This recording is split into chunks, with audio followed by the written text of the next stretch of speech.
হাদিরা বাংলাদেশের পক্ষে কথা বলছে, বাংলাদেশের স্বাধীনতা এবং সার্বভৌমত্বের পক্ষে। হাদিরা আপন সংস্কৃতির কথা বলতো, হাদিদের উচ্চারণ ছিল অপসংস্কৃতির বিরুদ্ধে। হাদিরা কোটি তরুণের প্রাণে গ্রহের আগুন জ্বালিয়ে দিয়েছিল। এই দেশ, এই জাতি আমাদের, দেশ এবং জাতির পাহারাদারি আমাদেরকেই করতে হবে।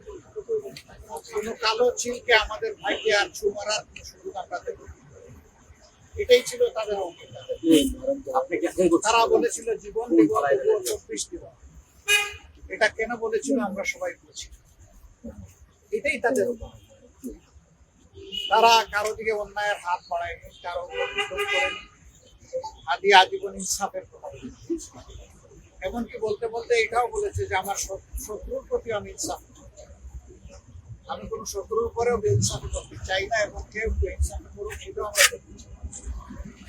এমনই একটা নির্ভর চরিত্রের ছেলে, যে আসলে অনেকের অন্তরে জায়গা, অনেকের ভালোবাসাটাই সম্ভবত তার জন্য কারো কারো কিছু সহ্য করা পড়েছে। এই জন্যই তারা ষড়যন্ত্র করে দুনিয়া থেকে থাকে।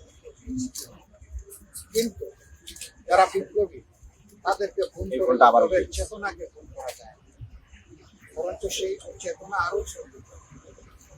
গতকালকের জানাজা সারা দুনিয়া প্রত্যক্ষ করেছে, এবং আমরা মনে করি সারা দুনিয়ায়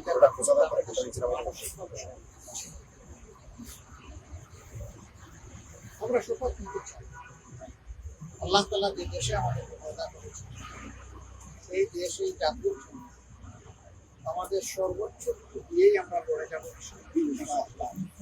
এবং আমরা আশাবাদী এই জাতি ইনশাআল্লাহ সব ধরনের ফেসিবাদের কবল থেকে